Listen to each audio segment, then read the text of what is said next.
Well, acting is a really tricky topic, mainly because, okay, to talk about acting is like talking about space. It is infinite.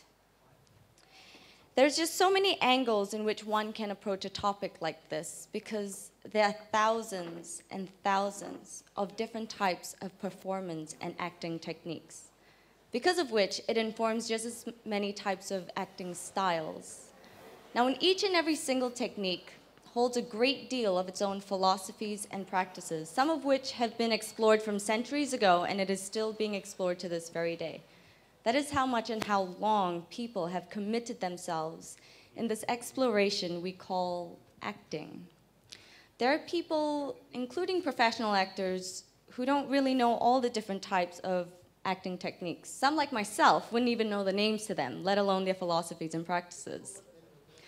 So that's why it takes a lifetime to perfect an acting technique fully. They say that acting is 95% technique and 5% talent. So when people come up to me and ask me, Dawn, what is acting? I never fail to disappoint them with an answer of, I have no freaking idea what acting is, to be honest with you. So an actor is constantly learning. You see, I am an actor. I am by choice an actor in progress, choice being an important word here. Now, I am no different from any of you. I am in the position of learning. In a world drowning with technique, the best one can do is take everything that you have learned, apply it to the material that you've been given, and have the courage to explore from there. But being a progress actor is just another fancy schmancy way of calling yourself a student. Because I love students. You guys freak me out sometimes, but I really do love students. There's something about students that always gets my attention. Their eagerness, their curiosity. They're open to new things, to learn new things. The journey of coming of age is a beautiful journey. And that's why there's so many stories about coming of age, because it is ultimately an awakening. And it reminds me of myself when I was a student in drama school, and it was the most amazing time I have ever had. Mainly because I got to do what I wanted to do, and most importantly, I got to learn what I actually wanted to learn. And what made it more amazing was that I was surrounded by the most talented and the most passionate people who felt exactly the same way. Of course, being a student is not easy, but it's not easy being a working adult, following your passion too. You have the same struggles. You're always broke. You're hungry. There's so much work to be done and just not enough time to do it in. I remembered I would sneak at the back of my school and go through the rubbish bins and look for old stale bread to feed me because I was so poor and so freaking hungry. I would have coffee for breakfast, Wheat Bix for lunch, and popcorn for dinner. But it was fine, because I was an actor, I was a struggling artist, this is part of the game, and life wasn't about eating, life was about theater and making art. I was so idealistic, it was disgusting. My best friends that I have today are my best friends that I made in drama school, and we would talk about everything, from culture to poetry, from films to painting, from painters to directors, from acting to philosophy. We spoke about everything, and with great passion and curiosity and wonder. And we would have the biggest questions.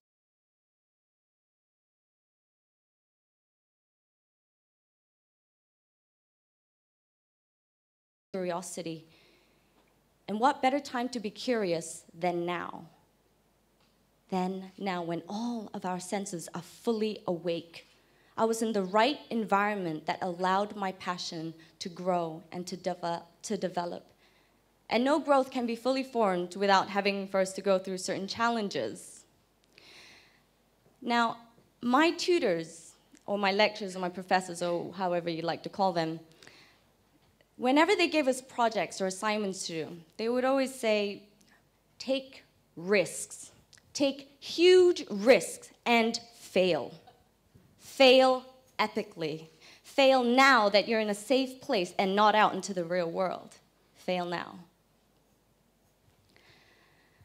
So the neglect, the gray area. Learning comes not in drama school, but after drama school. And I believe this in all institutions. You don't graduate and become somebody. That is a gradual journey, and that is a choice. I believe in institutions where they show you what the tools are, and it's up to you to make it work. And when I talk about the gray area, I'm basically talking about people who are working in a field in which they didn't study. And believe me, there are many of people like that. And I was one of these people. So after graduating, and between the realization of graduating and realizing I was actually living a gray life, I had somehow stopped everything that I loved. I stopped theater, I stopped watching theater, I stopped everything. Well, I worked sometimes. I worked as a puppet actor, making work for other people and not creating my own work. And the famous lines of, there just wasn't enough money. I allowed circumstance to dictate my choices because I felt I didn't have any. But on the upside, I fell in love for the very first time. I fell in love for the very first time. That is an exciting journey. And my boyfriend would always say that I needed to get a real job. He would say, Dawn, this is ridiculous. You're an actor. You're going to be poor for the rest of your life. You need to get yourself a real job and get paid. And I went, yeah, I know. So I did. I eventually got a job. I did that job every day. Same job, same place, same people, same work, same everything. I wouldn't even know the difference between a Monday and a Friday. They were exactly the same. I started to feed and exercise the muscle of practicality. And over time, I started to feel like a robot, like a walking dead. Like I was alive, but I wasn't living my life. I felt like I was just trying to finish the day. So I started to reflect and ask myself, what the hell happened, Dawn? What happened to you? You used to be the bipolar opposite of how you are now. What happened to you? How did you manage to feel so bored, so uninterested? You used to be curious about everything. Now you're not curious about anything. It was a very challenging time because I felt like I was losing my identity. And because I felt like I was losing my identity, I lost my purpose. I mean, I was an actor that didn't act, a writer that didn't write, an aspiring painter that didn't paint, an aspiring sketch artist that didn't sketch. You can imagine my dilemma. What the heck am I doing? So I started to reflect and look back on what I did in school and how it all went wrong after I graduated. And I remembered I went to Japan to study dance, Buto dance, and my teacher, Yoshito Ono, he would look at me and he would be like, Dawn, open the flower, just open the flower, it's right here, just open it. And I'd be like, what are you talking? I'm vulnerable, I'm open, I'm here, I'm open, sir, I'm open. And I had no idea what he was talking about until I fell into the gray area. And I went, right. That's exactly what I needed to do. I needed to wake my passion up. I needed to open my flower. Now, this is why I love dancers. Dancers are by far the most disciplined and the most committed people. They are so committed in perfecting their skill. They are always striving for perfection. And the dancers I've worked with and spoken to, they always say to me, Dawn, it's really not in moving one's body. It's not even in the choreography. The dance first has to begin from the inside. You first have to listen to the music inside and learn how to dance from within. And from there, the body will begin to move.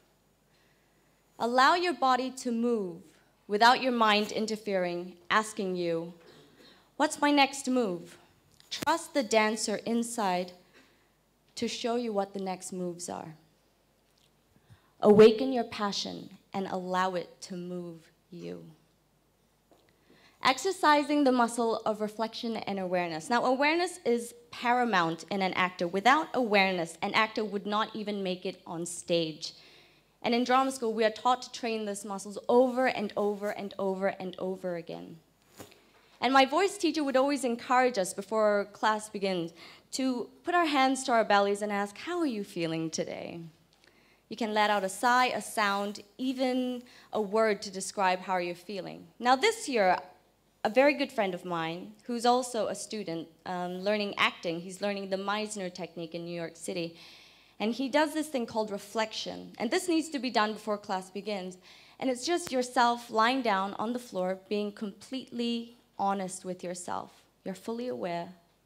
And you ask yourself, how are you feeling really? You can say, I'm feeling incredibly depressed. It's okay to feel depressed. Everybody feels depressed. I'm feeling incredibly angry today. It's okay to feel angry. Everybody feels angry. Now, this internal dialogue that you're having with yourself holds no judgment, no guilt, and no apology. You are free from these things. Now, I found when I was doing these exercises, I was able to be more present. Whether working as an actor or working with a group of people, I wasn't thinking about the past and what I was going to do because of it. I was present. And the thing is, it makes you realize that the things that hold you back is your past, and the past would stop you from living in the present moment.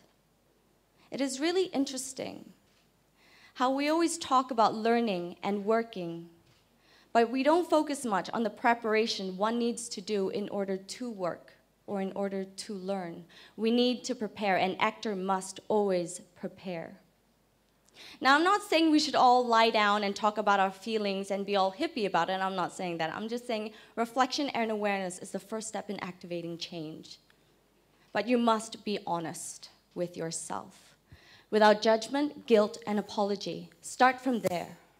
Start from the truth of who you really are and prepare yourself for the work that is ahead of you. Now, I remembered I devised a play before after I graduated and before I hit the gray area, and I remembered putting my play on pause because I felt uninspired, I felt gray. But I didn't do any writing, I just thought about writing. So anyway, a friend of mine was getting married in New Zealand in a barn, and I thought, hey, maybe I should go there and be there for him on his big day, you know? And I said, it's a great time and a great opportunity for me to get my thoughts together, regroup, you know, be with some animals, be with some trees, ultimately just be very Zen-like. Fantastic. Off I went for a great and relaxing 2.5 weeks. 8 wonderful Zen days later, I get an email from my boyfriend, whom I just adore. I adored him. He was breaking up with me. He was breaking up with me over email. My boyfriend, he was breaking up with me over email. Boyfriend of 2.5 years. He was breaking up with me over email in the 8 days that I was gone because he had found someone new. I was outraged. From feeling numb, I was now feeling everything. And everyone knows that the journey of mending a broken heart will take more than just a couple of days, unfortunately. So in this state, in this broken state that I was in, I decided that it was time to make some serious decisions. I decided to take out all of my money, and I decided I was going to drink my sorrows away. And probably in that time, I hear you, in that time, I could manage to squeeze in some time to finish writing this very elusive play of mine. Play and creativity. Now, unfortunately, I don't remember much about my childhood in Malaysia. I do remember adults trying to shuffle me into rooms, you know, a classroom or a storeroom or a bathroom. You know, I was always in a room. I don't remember much, but I remember that. However, I do remember a lot about my childhood in New Zealand. Very vividly, actually. It's very clear to me. I remembered as a child I would race downstairs, open the sliding door, and past my garden would stand an epic forest. I lived in a forest reserve. And that was the beginning of many incredible adventures. And just a few feet away would be acres and acres of flat, grassy land and hundreds of trees. And I would climb to the top of every tree, and I could see my whole neighborhood. And at the end of the forest reserve would sit a river that people would kayak and fish on during the weekends. And across that river would stand a ginormous mountain. Of course, when you're 7 or 8, everything is ginormous. And my friends and I would stand in front of this humongous mountain, and we would drool and salivate and foam in the mouth of all the adventures and treasures and magic that was stored up on that mountain. So off we went. We would climb down the cliffs and cross this pile of disgusting mud, hip high, cross this river, and eventually make it to this mountain. I would play so much. And especially in school. I don't ever remember a time where I studied alone in school. It was always group work. We would always have art classes and making things with our hands. And I remembered artwork plastered all over the world, all over the walls. I did this every day for years. What is so amazing is that all of my senses were fully awake, and I think that is why I remembered so much. Because I remembered the colors of the different types of leaves when the sun would hit the trees at just the right time. I remembered the smell of the forest every morning when I had to walk to school with my friends. Playing outdoors had a huge impact on me because I remembered what it was like to be fearless, to live my life in absolute curiosity, where life was one huge adventure and magic was just an arm's reach away, just waiting to be discovered. I was awake. I was alive. My body was awake. My senses were fully awake. Now, as a child, I never thought about yesterday or tomorrow. It was always now, today. Playtime made me present in the company of my friends. And that's why I'm able to remember so much. And acting made me realize, what are you so afraid of? You've already had all these adventures, all these near-death experiences. You've experienced magic, and you've experienced living a life fearlessly. You've been collecting all these memories and senses as a child. It's just now, as an adult, you just have to remember where it went and be brave enough to wake it up. So anyway, a few weeks later, after the I was broken up with over email incident, I decided it was time to wake up from my drunken stupor. I found that I was buried under an accumulated pile of dirty laundry, snotty tissues, and a lot of wine bottles that I said, Dawn, it's time to stop crying. Get back to work, and it is ultimately your time to play. And that is exactly what I did with my writing. I played. I was fully aware that I was not a writer, nor do I know anything about writing or its countless philosophies. But at that moment, I really couldn't care less. I was just so happy to be back from the living dead. Simon McBurney, one of my theater heroes, said, I wanted to make theater that I didn't see. And that's exactly what I did with my writing. Just because you don't see it doesn't mean it can never exist. But I had to write from a place of truth. In my broken state, in my worst state, I had to write from there. I wasn't perfect. I didn't know anything, but I tried. I worked. I worked from a place of truth.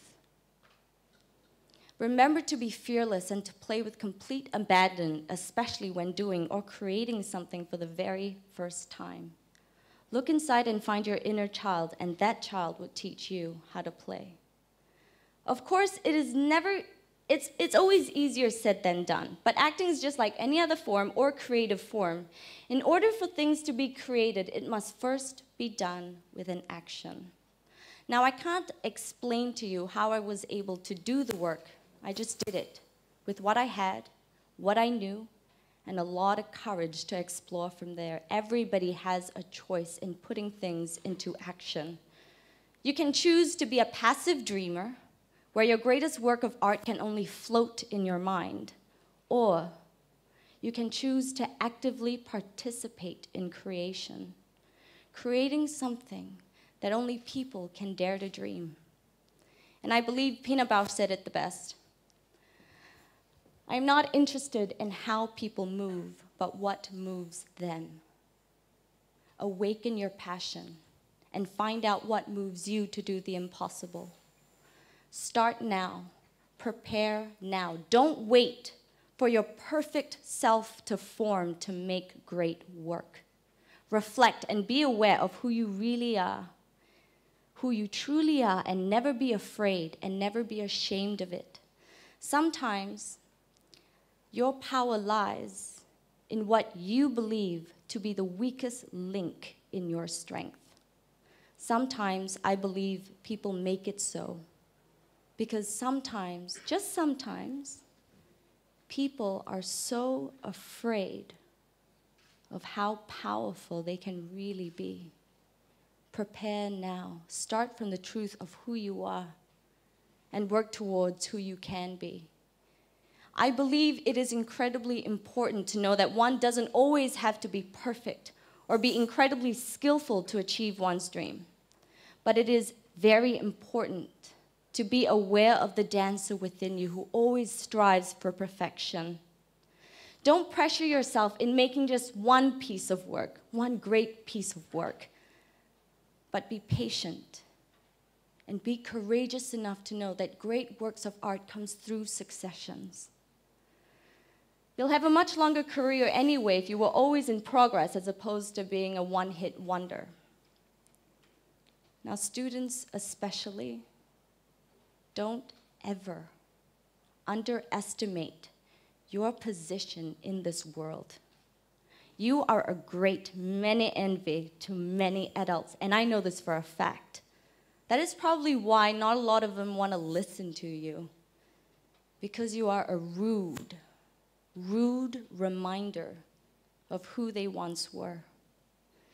You ever hear adults say, "Don't be a dreamer, stop being idealistic, take your heads from out of the clouds, don't listen to them"? Well, try your best not to listen to the stupid ones anyway. Be idealistic. Be a dreamer. Be a visionaire. Just don't get lost in it, but try your best to work towards it. An artist always has a vision. A leader always has a vision. Be visionary. You are living your life. You have a human right to have a vision for what you want your life to look like. Have more than one. If you must, have more than one. But there's always a but. Hopefully not a hairy one. But you might go hungry. You might have to eat from the rubbish bins every now and again. You might be broke for a while. Okay, you might be broke for a long while. Be prepared to fail. Be prepared to fail. But don't ever let the fear of failure overwhelm you that you don't even try to prepare for your success. Don't ever let that stop you. Always prepare for success. Now, I'm not saying we should all abandon all we do and just focus.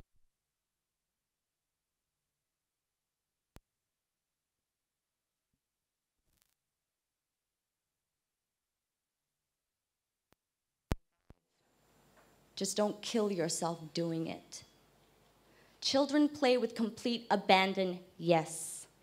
But they always know when it's time to go home because they know there will always be a tomorrow to play. There will always be a tomorrow to try harder. There will always be a tomorrow to strive for perfection.